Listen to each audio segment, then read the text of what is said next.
Hello everyone, उम्मीद करता हूं कि आप लोग चुस्त दुरुस्त और तंदुरुस्त हो। मैं सी रवि टावरी। दोस्तों, ये जो चैप्टर नंबर 16 है आपके एफआर में, professional ethics duty of chartered accountant में, ये और जो आपका टेक्नोलॉजी का चैप्टर है 5 से 10 मार्क के लिए आ सकता है। दोस्तों, इसके जितने भी केसेस है, बड़े प्यारे प्यारे जो 10 अराउंड 10 केसेस है, वो सारे के सारे हमने बहुत अच्छे से कवर किए और एक बेहतरीन शॉर्टकट बनाया है। ठीक है, इसका पार्ट नंबर 1 जो है ये वीडियो का जरूर जरूर जरूर देखें। सिंपली आपको यूट्यूब पे जाना है और यूट्यूब पे जाने के बाद में आपको सर्च करना है जय चावला रवि टावरी प्रोफेशनल एथिक्स, तो आपको वो वीडियो मिल जाएगा। डिस्क्रिप्शन के लिंक पे भी यहां पर दिया हुआ है।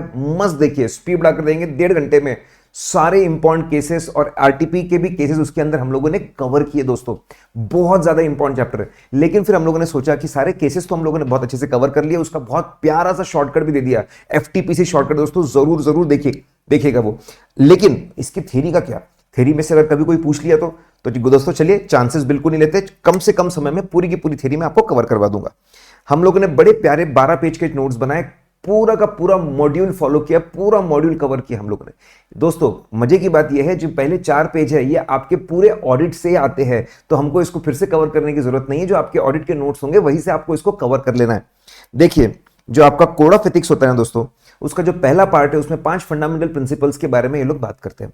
ठीक है, और जो पहले 4 पेज है उसी के ऊपर बेस्ड है, तो पूरे के पूरे कॉपी पेस्ट आपके ऑडिट के मटेरियल से मैच करते हैं, आपको कुछ करने की जरूरत नहीं है। दोस्तों, जो पार्ट 2 है वो चार्टर्ड अकाउंटेंट्स इन सर्विस जो है, यस दोस्तों, ये पार्ट एफआर में कवर किया गया है। मजे की बात बताओ, ये तो ऑडिट में भी कवर नहीं किया है दोस्तों, सीधा एफआर में ही कवर किया है। फिर part 3, part 4A, part 4B, glossary, ये सब कुछ यहां पे इन्होंने एफआर में कवर नहीं किया है दोस्तों।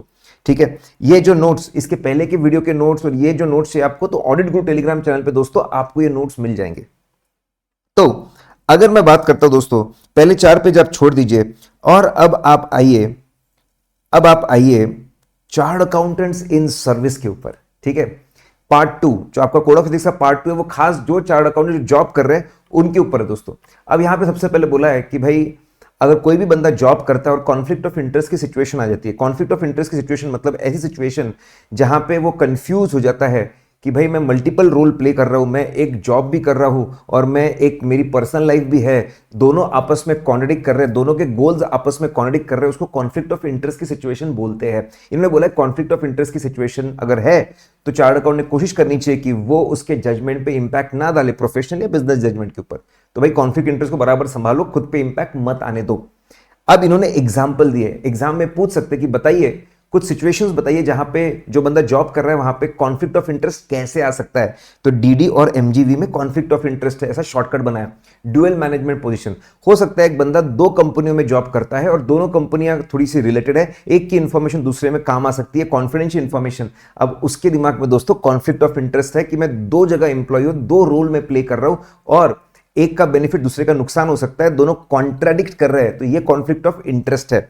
फिर डिसॉल्विंग पार्टनरशिप, मैं एक पार्टनरशिप फर्म में जॉब करता हूं जहां पे दोनों पार्टनर्स के प्रति मुझे बहुत स्नेह लगा हुआ है, उन्होंने मुझे अपॉइंट किया है, अब डिसॉल्व हो रही है, अब पार्टनर ए का ख्याल रखो कि पार्टनर बी का ख्याल रखो, कॉन्फ्लिक्ट ऑफ इंटरेस्ट है। मैनेजमेंट बायआउट, डीडी और एमजीवी में, ठीक है, कॉन्फ्लिक्ट ऑफ इंटरेस्ट है। मैनेजमेंट बायआउट, मैं एक कंपनी में एम्प्लॉय हूं और कुछ लोग दूसरे मैनेजमेंट का पूरा स्टेक खरीदने के बारे में सोच रहे हैं। अब मैं कंपनी के बारे में सोचूं कि ग्रुप ए के बारे में सोचूं कि ग्रुप बी के बारे में सोचूं, कॉन्फ्लिक्ट ऑफ इंटरेस्ट है दोस्तों, क्योंकि मैनेजमेंट बायआउट में कुछ लोग दूसरों का स्टेक खरीद लेते हैं। अब मैं किसके साइड से सोचूं। फिर वेंडर सिलेक्शन, अरे मैं ही कंपनी के वेंडर सिलेक्ट कर रहा हूं और वेंडर्स की जो प्रोबेबल लिस्ट है उसमें मेरे ही रिश्तेदार काम कर रहे हैं, रिलेटिव्स ने अप्लाई किया हुआ है, किसका ख्याल रखूं, कॉन्फ्लिक्ट ऑफ इंटरेस्ट आ गया। Conflict in governance and investment, अरे ये क्या, मैं कंपनी को गवर्न कर रहा हूं और ये कंपनी इन्वेस्टमेंट करने के बारे में सोच रही है और वो बिजनेस में जिसमें मैं मेरे रिश्तेदार इन्वॉल्व है, अब मेरे बारे में सोचूं कंपनी के बारे में सोचूं, वापस कॉन्फ्लिक्ट ऑफ इंटरेस्ट है। तो दोस्तों एग्जाम में एक क्वेश्चन आ सकता है कि बताइए ना कॉन्फ्लिक्ट ऑफ इंटरेस्ट के कुछ एग्जांपल्स दे दीजिए, ऐसा सवाल आ सकता है दोस्तों। अब देखिए दोस्तों, कॉन्फ्लिक्ट ऑफ इंटरेस्ट से डील करने के कुछ स्टेप्स दिए दोस्तों, अंदर घुसने की जरूरत नहीं, जितना मैं बता रहा हूं मोर देन सफिशिएंट है। स्टेप नंबर 1, आपने देखना चाहिए कि ऐसे कौन से रिलेशनशिप्स है, रोल्स है जहां पे आपस में कॉन्फ्लिक्ट आ सकता है। सबसे पहले आइडेंटिफाई करना चाहिए कहां कहां पे कॉन्फ्लिक्ट ऑफ इंटरेस्ट आ सकता है। आइडेंटिफाई करने के बाद में देखना चाहिए कि कॉन्फ्लिक्ट की वजह से कितनी बड़ी थ्रेट, कितना ज्यादा प्रेशर आ सकता है और क्या हम इस थ्रेट को सबसे पहले एलिमिनेट कर सकते हैं। यार मैं एक कंपनी में जॉब छोड़ दूं, एक कंपनी में जॉब छोड़ दूं तो थ्रेट एलिमिनेट हो गया, ठीक है। जहां पे रिश्तेदार इन्वॉल्व है वो काम मैं नहीं करूं तो थ्रेट एलिमिनेट हो गया। या फिर मैं क्या उसको रिड्यूस कर सकता हूं, रीस्ट्रक्चरिंग करके जानबूझकर उस एरिया में कम इन्वॉल्व हो तो मैंने थ्रेट को रिड्यूस कर लिया। ज्यादा ओवरसाइट, मैं बोलता हूं मेरा काम कोई और एक सीनियर भी देख ले, ठीक है, तो वापस कॉन्फ्लिक्ट ऑफ इंटरेस्ट की जो थ्रेट है उसको रिड्यूस कर सकते हैं। तो पहले स्टेप नंबर 1 आइडेंटिफाई करिए थ्रेट्स को, स्टेप नंबर 2 उसको एलिमिनेट करने की कोशिश करिए या फिर रिड्यूस करने की। जितना मैं बोल रहा हूं उतना काफी है दोस्तों। स्टेप नंबर 3 आपने डिस्क्लोज कर देना चाहिए, जहां जहां जो भी कॉन्फ्लिक्टिंग एंटिटीज है उनको बता देना चाहिए कि दोस्तों ऐसा ऐसा कॉन्फ्लिक्ट ऑफ इंटरेस्ट है, उनसे कंसर्न लेना चाहिए, उनको कोई प्रॉब्लम तो नहीं है ना, अभी भी कोई डाउट है तो आप गाइडेंस ले लीजिए। और ये पूरे कम्युनिकेशन में ध्यान रखिए कॉन्फिडेंशियलिटी का। तो कॉन्फ्लिक्ट ऑफ इंटरेस्ट के 5 एग्जांपल है, 3 सिंपल स्टेप है। आइडेंटिफाई करो, आइडेंटिफाई करने के बाद एलिमिनेट या फिर थ्रेट को रिड्यूस करो और लोगों को डिस्क्लोज करके उनका कंसेंट लीजिए। जितने शॉर्ट में बता रहा हूं उतना ही आपको ध्यान रखना है दोस्तों। अब यहां पे 6 मैटर्स है। अब मैंने क्या किया, 6 मैटर्स के लिए बड़ी प्यारी प्यारी समरी बना के रखी है दोस्तों ये पहला मैटर है, preparation and presentation of information. बस ये जितना यहां पे लिखा हुआ है, अगर CA in service financial statement को प्रिपेयर करने का काम कर रहा है, प्रेजेंटेशन प्रिपरेशन का काम कर रहा है दोस्तों, तो ऐसे केस में उसने बहुत सारा उसको जजमेंट अप्लाई करना पड़ेगा। उसने प्रोफेशनल जजमेंट अप्लाई करना चाहिए और इंश्योर करना चाहिए common sense financial statement accounting standards के हिसाब से बने, वो कंप्लीट रहे, एक्यूरेट रहे, मिसलीडिंग ना रहे और प्लीज प्लीज प्लीज उसको मैनिपुलेट ना करे, only to prove regulatory authority कि आपके रिक्वायरमेंट, आपके कैपिटल रिक्वायरमेंट फुलफिल हो गए, ओनली टू प्रूव बैंकर्स कि आपका कॉन्ट्रैक्ट, आपका अग्रीमेंट फुलफिल हो गया। प्लीज ऐसी चीजें ना करे। तो जब आप बना रहे हो बड़े प्यार से बनाइए और लोग इसको मैनिपुलेट करके लोगों को गलत चीजें प्रूव करने की कोशिश बिल्कुल मत करिए। फिर दोस्तों इसी के अंदर और एक बात बोली है, जब फाइनेंशियल स्टेटमेंट बनाते हैं तो डिस्क्रिप्शन मतलब हम हमारे अंदाजे, हमारे इच्छा के हिसाब से, हमारे जजमेंट, पर्सनल जजमेंट के हिसाब से बहुत सारी चीजें करते हैं। इनका कहना जब आप फाइनेंशियल स्टेटमेंट बना रहे हो और आपको डिस्क्रिशन अप्लाई करना है, चॉइसेस में से कुछ चीजों को सिलेक्ट करना है, चीजों को अप्लाई करना है, तो बहुत केयरफुली करिए, सोच समझकर अपना डिस्क्रिशन, अपना जो पावर टू मेक डिसीजन है उसको बहुत सोच समझ के डिसाइड करिए। इंश्योर करिए भैया, कॉमन सेंस, इंश्योर करिए कि जो आप केयरफुली अनबायस तरीके से, एईडी बहुत फेमस है टर्मिनोलॉजी, अकाउंटिंग पॉलिसीज को सिलेक्ट करके उसको इंप्लीमेंट करे, एस्टिमेट्स को अच्छे से बनाए, ना चीजों को कम करके बताए ना बढ़ाकर बताए, डिस्क्लोजर ऐसे रखे कि लोगों को प्रॉपर अंडरस्टैंडिंग, फेयर अंडरस्टैंडिंग मिले, और आखिरी में अवॉइड मिसलीडिंग इंफॉर्मेशन बिल्कुल भी ना दे। हमेशा ध्यान रखिए कि लोग क्या चाहते हैं, पर्पस क्या है, फाइनेंशियल स्टेटमेंट क्यों बना रहे हैं, किसी कंप्लायंस के लिए, सबमिशन के लिए, वैल्यूएशन के लिए, फाइनेंसिंग के लिए, हमेशा पर्पस किस कॉन्टेक्स्ट में, कौन से ईयर, कौन से रीजन, कहां पे बनाए जा रहे हैं, ऑडियंस कौन है। तो आप हमेशा इन सबको ध्यान में रख के बेहतरीन तरीके से अपना जजमेंट लगाकर, डिस्क्रिशन लगाकर इसको बनाए। तो पहला जो मैटर है दोस्तों वो चल रहा है अपना फाइनेंशियल स्टेटमेंट प्रिपरेशन को लेकर। भाई फाइनेंशियल स्टेटमेंट पहला बहुत सिंपल था, कैसे बनाएं, फिर बाद में था कि आपका जो डिस्क्रिशन है, ठीक है, वो कैसे डिस्क्रिशन कैसे लगाए बनाते वक्त, आगे यूजिंग वर्क ऑफ अदर्स। जब आप फाइनेंशियल स्टेटमेंट्स बनाते हैं दोस्तों तो दूसरा काम यूज करना पड़ता है, बिल्कुल यूज करिए, लेकिन प्रोफेशनल जजमेंट, कॉमन सेंस है दोस्तों, प्रोफेशनल जजमेंट लगाइए। ठीक है, आपने सामने वाले का कॉम्पिटेंस देखना चाहिए, स्किल नॉलेज कितना है, कैपेबिलिटी देखनी चाहिए, टाइम टीम इक्विपमेंट है कि नहीं, ये देखना चाहिए कि वो प्रोफेशनल और एथिकल स्टैंडर्ड्स के हिसाब से सिस्टमैटिकली काम कर रहा है कि नहीं, फिर उस पर भरोसा करना चाहिए दोस्तों। कॉमन सेंस की बात है। फिर आप जब फाइनेंशियल स्टेटमेंट बना रहे थे, ये बहुत इंपॉर्टेंट लगता है मुझे, आपको मिसलीडिंग इंफॉर्मेशन, आपको अजीबोगरीब गलत इंफॉर्मेशन आपको मिली, तो आपने क्या करना चाहिए, आपने इग्नोर नहीं करना चाहिए दोस्तों, इसको अप्रोप्रिएट एक्शन लेना चाहिए। क्या एक्शन है चाहिए, टॉक टू सुपेरियर, अपने सुपेरियर्स के पास जाइए। ठीक है, आप सुपेरियर्स के बाद लगे तो, अगर आपके सुपेरियर इतने नॉलेजेबल नहीं है या फिर ऐसा तो उन पे शक है, तो मैनेजमेंट टीसीडब्ल्यूजी के पास जाइए, उनको बताइए देखिए फाइनेंशियल स्टेटमेंट बनाए जा रहे हैं और इसके अंदर मिसलीडिंग इंफॉर्मेशन है, गलत इंफॉर्मेशन है। ठीक है, आपके जो फर्म की इंटरनल पॉलिसीज भी हो सकती है, इंटरनल पॉलिसीज भी हो सकती है कि कैसे इसको डील करना, उसको फॉलो करिए। अगर फिर भी अनरिजॉल्व रहता है तो कंसल्ट लीजिए सीए इंस्टीट्यूट से, उससे छोटे एक्सटर्नल ऑडिटर्स, छोटे इंटरनल ऑडिटर्स, लीगल काउंसिल, उनसे, ठीक है, आपने कंसल्टेशन लेना चाहिए। आपको एक छोटा सा केस दे देंगे वो लोग और उसमें बोलेंगे कि अरे हम फाइनेंशियल स्टेटमेंट बनाते वक्त ऐसा हो गया, तो आपको क्लिक होना चाहिए, अरे पहले जाके अपने सीनियर सुपेरियर्स, मैनेजमेंट टीसीएस से बात करनी पड़ती है, पॉलिसीज फॉलो करनी पड़ती है। ठीक है, अनरिजॉल्व हो तो और भी बड़ा कंसल्टेशन लेना पड़ता है, इन सबके वक्त कॉन्फिडेंशियलिटी का ध्यान रखना पड़ता है। तो सिंपल सी बात की, बड़े लोगों से बेसिकली बेसिकली ठीक है, इंटरनल पॉलिसीज आपको फॉलो करनी पड़ेगी। पहले एक लेवल पे आपने कम्युनिकेट किया, फिर उससे बड़े आपने कंसल्टेशन लिए, ठीक है। यहां पे भी दिखना चाहिए कि थर्ड पार्टीज, कंपनी के बाहर जो थर्ड पार्टीज है, लॉ रूल्स रेगुलेशन पढ़िए, उनसे कंसल्ट करने की जरूरत है क्या, ठीक है। अगर आखिरी में ऐसा लगता है भाई सिचुएशन तो सॉल्व नहीं हो रही है, तो आप खुद को अलग कर लीजिए, वो काम में इन्वॉल्व मत होइए, या फिर आप रेजिग्नेशन के बारे में भी सोच सकते हैं। दोस्तों 3-4 मार्क का केस क्वेश्चन आएगा, तो आपको पता होना चाहिए, बहुत सिंपल सी बात, भाई ऐसा कुछ हुआ तो पॉलिसीज फॉलो करें, पहले इंटरनल कम्युनिकेशन करें, फिर आप बड़े लोगों से कंसल्टेशन लें।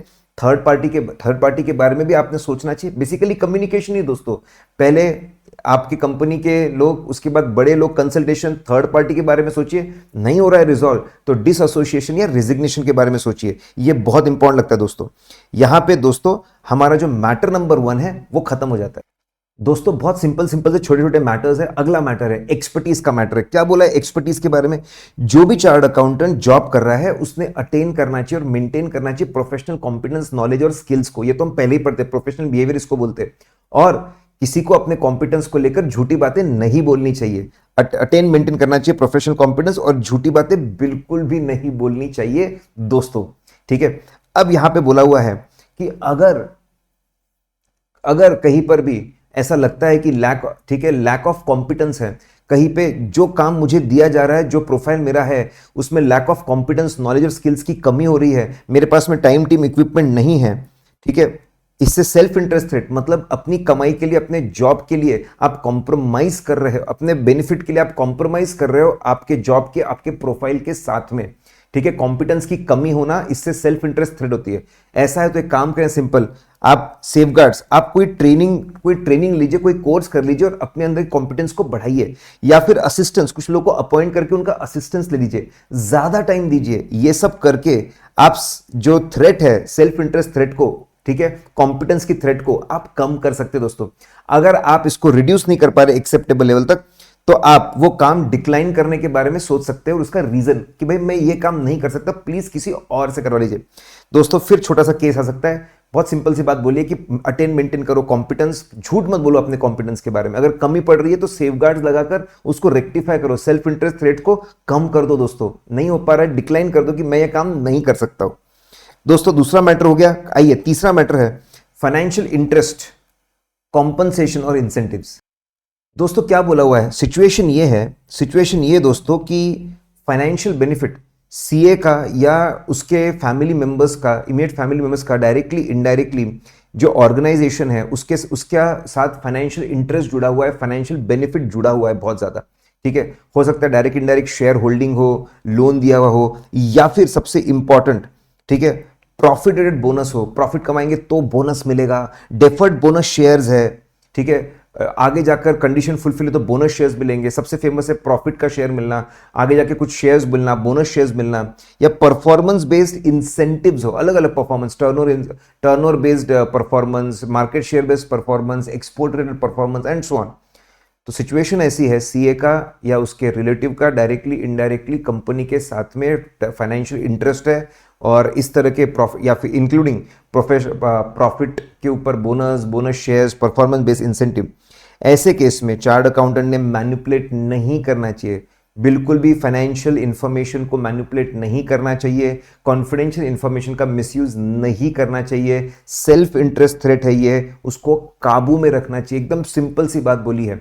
जब आपके बड़े बड़े बोनस, आपके बड़े बड़े कमीशन, बोनस शेयर्स, इंसेंटिव्स है, खुद को कंट्रोल में रखो, मैनिपुलेशन मत करो, कॉन्फिडेंशियल इंफॉर्मेशन का मिसयूज मत करो कि भाई मेरे पास इंफॉर्मेशन है मैं शेयर की ट्रेडिंग कर लेता हूं, प्लीज ऐसा मत करो।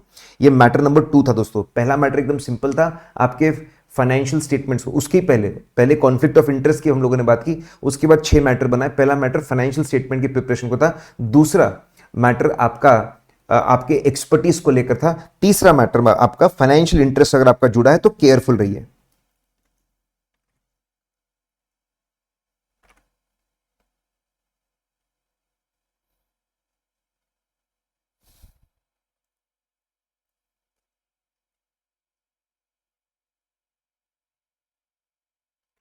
दोस्तों अब अगली चीज है इंड्यूसमेंट्स। सर ये इंड्यूसमेंट्स क्या है, आपको सिंपल सा पूछ सकते हैं, कोई भी ऐसा ऑब्जेक्ट, सिचुएशन, एक्शन जिसकी मदद से आप किसी का बिहेवियर इन्फ्लुएंस कर सकते हो, ठीक है।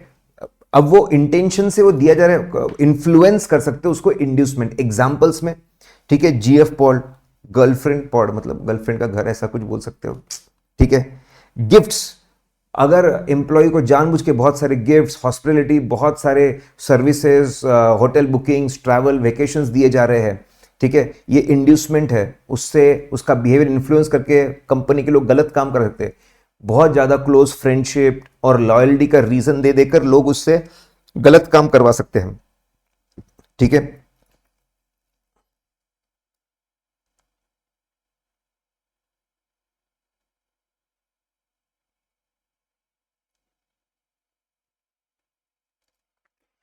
कंपनी में, कंपनी के बाहर, हर जगह जाके प्रेफरेंशियल ट्रीटमेंट, प्रेफरेंशियल ट्रीटमेंट दे सकते हैं भाई इनको। वीआईपी बोला जाएगा, प्रेफरेंशियल ट्रीटमेंट का लालच दे करके उससे गलत काम करवा सकते हैं, ठीक है।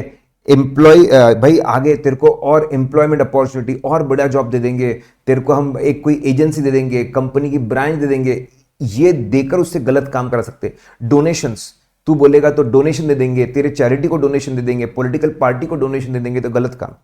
कोई भी ऐसी चीज, ऑब्जेक्ट, सिचुएशन, एक्शन जिसकी मदद से सामने वाले का बिहेवियर इन्फ्लुएंस कर सकते हैं, उसको इंड्यूसमेंट बोल सकते हैं। ये 5 एग्जांपल है, ठीक है। Girlfriend spot, gifts and hospitality, friendship, loyalty की अपील करके, प्रेफरेंशियल ट्रीटमेंट देकर, अपॉर्चुनिटी देकर, एम्प्लॉयमेंट, कमर्शियल अपॉर्चुनिटी देकर, डोनेशन देकर। केयरफुल रहिए, इंड्यूसमेंट के चक्कर में गलत काम मत करिए दोस्तों। आइए,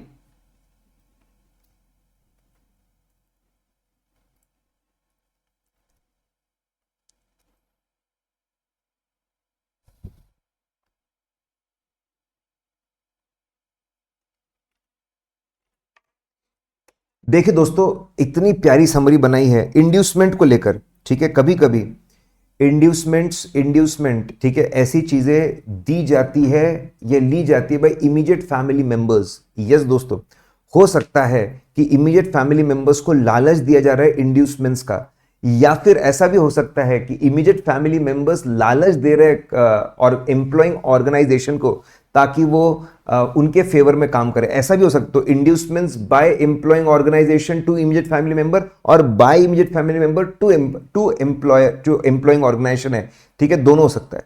अगर चार्ट अकाउंट को ऐसा दिखता है कि इंड्यूसमेंट्स है, ठीक है, जो इन्फ्लुएंस कर सकते हैं उसका बिहेवियर, उस पर दबाव डाल सकते हैं गलत काम करने के लिए, ठीक है, अगर ये प्रूव उसको, ठीक है, reasonably inform third party test, कि भाई रीजनेबली इन्फॉर्म थर्ड पार्टी भी ये सिचुएशन को देखकर बोलेगी कि मैनिपुलेट करने की कोशिश की जा रही है, तो इमीडिएट फैमिली मेंबर्स को एडवाइस करना है, प्लीज ऐसा कुछ एक्सेप्ट मत करिए, ऐसा कोई फेवर लीजिए मत, या फिर ऐसा कुछ फेवर दीजिए मत जिससे अनएथिकल काम करने का प्रेशर क्रिएट हो रहा है।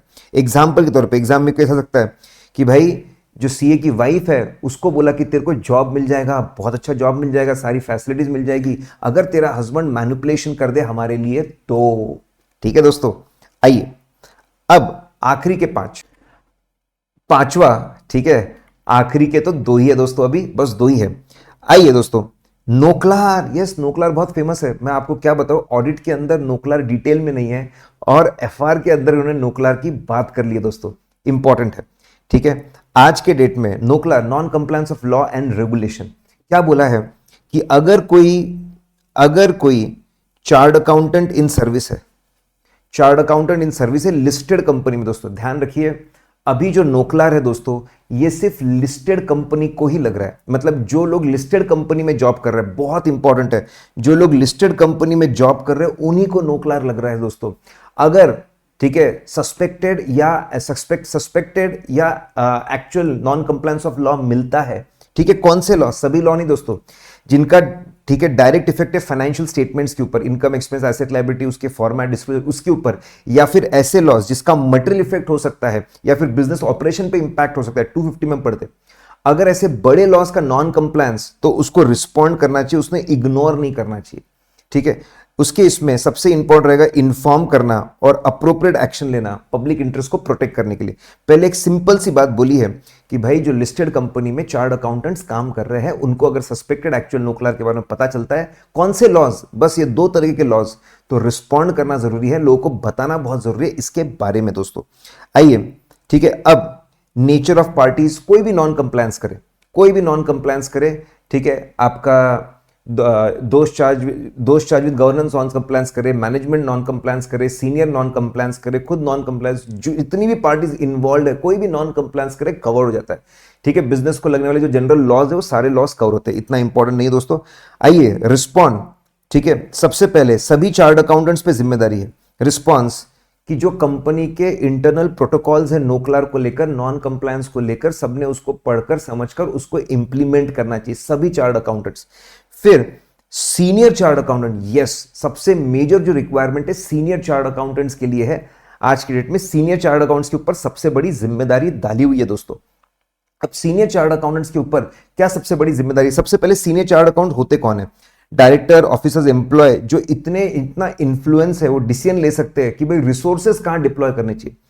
पैसा, financial, human, technological, physical, intangible, ये सब रिसोर्सेज डिप्लॉय कहां करना चाहिए। तो ऐसा व्यक्ति जो इतने बड़े बड़े डिसीजंस लेता है, इन्फ्लुएंस करता है, डिसीजंस लेता है कि चीजों को कहां डिप्लॉय करे, तो वो हमारा सीनियर चार्ट अकाउंटेंट बन जाएगा। और सीनियर चार्ट अकाउंटेंट के लिए ही बातें बोली हुई है सबसे ज्यादा। क्या बोला हुआ है? जैसे ही सीनियर चार्ट अकाउंटेंट को इसके बारे, जैसे ही वो आइडेंटिफाई करता है सस्पेक्टेड या एक्चुअल, ये सबसे ज्यादा इंपॉर्टेंट है, सस्पेक्टेड या एक्चुअल नॉन कंप्लायंस, उसको ढेर सारे कम्युनिकेशन करने पड़ेंगे दोस्तों। किसको कम्युनिकेट करना पड़ेगा? उसको सबसे पहले सुपीरियर को कम्युनिकेट करना पड़ेगा। अरे सुनो सुनो सुनो, सस्पेक्टेड एक्चुअल नॉन कंप्लायंस है, नोक्लार नोक्लार नॉन कंप्लायंस है, नॉन कंप्लायंस है। अगर सुपीरियर इन्वॉल्व है, अगर सुपीरियर इन्वॉल्व है तो उससे जो हायर अथॉरिटी उसके पास जाना पड़ेगा।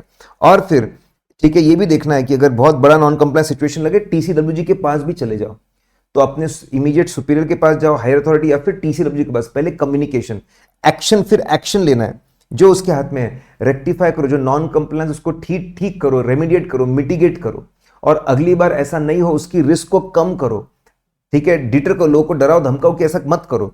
तो पहले कम्युनिकेशन करना पड़ेगा, कम्युनिकेशन के बाद में एक्शन लेना पड़ेगा, चीजों को ठीक करना पड़ेगा, और आगे गलत काम नहीं हो इसका इंतजाम करना पड़ेगा। Disclose to external auditor, yes. फिर डिस्क्लोजर, तीसरा काम है डिस्क्लोजर। अगर उसके ड्यूटी में, अगर उसका जो प्रोफाइल है उसमें लिखा था कि भाई एक्सटर्नल ऑडिटर को सारी इंपॉर्टेंट बताना, तो खुद होकर बता दे, या फिर किसी लॉ रूल्स रेगुलेशन बोला है तो एक्सटर्नल ऑडिटर को बताना चाहिए। तो भाई साहब सीनियर चार्ट अकाउंटेंट को 3 काम करने पड़ेंगे, कम्युनिकेशन करना पड़ेगा, एक्शन लेना पड़ेगा, और डिस्क्लोजर करना पड़ेगा। इसके बाद फर्दर एक्शन, वेरी इंपॉर्टेंट। अगर ऐसा लगता है कि यार जिन लोगों को मैंने बताया वहां पे जो रिस्पॉन्स देखना पड़ेगा सुपीरियर का, जिनको बताया लैक ऑफ इंटीग्रिटी, यार ये बिल्कुल ऑनेस्ट लोग नहीं लग रहे, बिल्कुल सीरियसली नहीं ले रहे चीजों को, या फिर ये लोग आगे किसी को रिपोर्ट ही नहीं कर रहे, कोई एक्शन ही नहीं ले रहे, अगर ऐसा लगता है तो आप और एक्शन लीजिए, पेरेंट एंटिटी के पास जाइए, ठीक है। अगर रिक्वायर्ड बाय लॉ है तो जो अथॉरिटीज है, अप्रोप्रिएट अथॉरिटीज, उनके पास जाइए। रिजाइन करने के बारे में सोचिए। पहले तो आपने सिर्फ कम्युनिकेशन, एक्शन और डिस्क्लोजर के बारे में सोचा था। हालत अगर खराब है तो पेरेंट एंटिटी, अब अथॉरिटीज, ठीक है, पेरेंट एंटिटी, उससे बड़े अथॉरिटीज के बारे में जाने की सोचिए। फिर सबसे बड़ा फाइनल रेजिग्नेशन के बारे में सोचिए। एक्सट्रीमली इंपॉर्टेंट दोस्तों, ये छोटे मोटे केस में पूछ सकते हैं, या फिर आपको इस पे एमसीक्यू आ सकते हैं। फिर अगर मैं बात करूं, इन्होंने फिर बोला है कि आप कहीं पर भी कंफ्यूज हो तो एडवाइस लीजिए इंटरनली, आपके कलीग्स, उससे बड़ा सीए इंस्टीट्यूट या लीगल एडवाइस आपने लेना चाहिए, कोई इतना इंपॉर्टेंट नहीं दोस्तों, ठीक है। और आपने समय समय पे आपने ये आराम से बैठ के सोचना चाहिए किसी अप्रोप्रिएट अथॉरिटी के पास जाना कि नहीं जाना। एक बहुत सिंपल सी बात यहां बोली है, ठीक है। ऐसे 250 में तो लिखा होता है कि अगर लॉ बोले तो ही कम्युनिकेट करो। यहां बोला है कि भाई अगर लॉ आपको प्रोहिबिट नहीं करता है ना, तो आराम से बैठ के सोचो और देखो पब्लिक इंटरेस्ट में होगा ना तो कम्युनिकेट कर डालो। तो यहां पे वो प्रमोट कर रहा है, अगर जब तक लॉ आपको प्रोहिबिट नहीं करता, आप सोचो कम्युनिकेट करना चाहिए, और पब्लिक इंटरेस्ट में तो कम्युनिकेट कर डालो। भाई अगर मतलब और भी आपको बहुत एक्सट्रीम स्टेप लेना है तो उसके बारे में बोल रहा है। जो other than senior chart accountant है, अदर देन जो छोटी जनता है, जो बाकी चार्ट अकाउंट, उन्होंने क्या करना चाहिए? अंडरस्टैंड, उन्होंने अंडरस्टैंडिंग, नॉन कंप्लायंस, सर्कमस्टेंस को समझना चाहिए। इन्होंने भी क्या करना चाहिए? अपने सुपीरियर के पास जाना चाहिए। इन्वॉल्व है तो हायर अथॉरिटी के पास जाना चाहिए। एक्सेप्शनल सर्कमस्टांसेस में बहुत बुरी हालत है, बैंड बजी हुई है, पब्लिक इंटरेस्ट की धज्जियां उड़ रही है, पब्लिक एट लार्ज को भारी नुकसान होने वाला है, तो अथॉरिटी के पास जाने के बारे में सोच सकते हैं, ठीक है, मतलब सोच सकते एक आध बार। आप देखिए जो दूसरे चार्ट अकाउंट है उनकी जिम्मेदारी बहुत सिंपल है, अपने सीनियर्स हायर अथॉरिटी को एक बार बता डालो। एक्सेप्शनल सर्कमस्टांसेस जब धज्जियां उड़ रही है लोगों की, तो फिर हम लोग ऐसे केस में दोस्तों हम और आगे जाने के बारे में सोच सकते हैं, अथॉरिटी के पास जाने के बारे में हम सोच सकते हैं। आइए आखिरी में प्रेशर की बात करते हैं, ठीक है। भाई ये बोल रहे हैं कि दूसरे लोग तुमको प्रेशराइज करने की कोशिश करेंगे, please don't allow pressure from others, don't allow pressure from others, ठीक है। डोंट अलाउ कि प्रेशर फ्रॉम अदर्स आए जिसकी वजह से आप फंडामेंटल प्रिंसिपल्स को ब्रीच करें, या फिर आप किसी को प्रेशराइज करके फंडामेंटल्स को ब्रीच करें। आखिरी बात है दोस्तों प्रेशराइजेशन के बारे में, ना आप किसी के प्रेशर में आके फंडामेंटल प्रिंसिपल्स को तोड़े, ना फिर प्रेशराइज करके किसके फंडामेंटल प्रिंसिपल्स को तोड़े। इफ फेसिंग प्रेशर, अगर प्रेशर है इंटर्न एक्सटर्न, तो फॉलो फर्म की पॉलिसीज, पहले कंपनी की पॉलिसीज फॉलो करनी पड़ेगी। इसमें कंसल्ट करिए अपने कलीग दूसरों से, क्या करूं यार प्रेशर दिया जा रहा है, ठीक है मेरे ऊपर, या फिर आप सीधा जो एग्जर्टिंग पर्सन है, जो एग्जर्ट कर रहा है उससे आके बात करिए, सुपेरियर से आके बात करिए। पहले अपने दोस्त भाइयों से बात करिए, सीधा उससे बात करिए, फिर सुपेरियर के पास जाके कोशिश करिए। देखो बहुत प्यारा फ्लो बना हुआ है, पहले दोस्त भाई कलीग्स, फिर उससे प्रेशर वाला बंदा, फिर आपका सुपेरियर। उससे बात नहीं बन रही, एस्केलेट विद ऑर्गेनाइजेशन, ऊंची लेवल तक जाइए, टीसीडब्ल्यू तक जाइए, कंसल्टेशन ऑब्टेन करिए, लोगों से बातचीत करिए, लॉ फर्म से बातचीत करिए, क्या करूं ऐसे सिचुएशन में, ठीक है। थ्रेट को एलिमिनेट करने की कोशिश करिए, वो बंदे से दूर जाने की कोशिश करिए, दूसरे डिपार्टमेंट में जाने की कोशिश करिए, रिस्ट्रक्चरिंग करने की कोशिश करिए दोस्तों। तो दोस्तों प्रेशर को कैसे हैंडल करना, ठीक है, एक तो आपको कम्युनिकेशन के बारे में बोलिए और कैसे उसको हैंडल करना उसके बारे में बोला हुआ दोस्तों।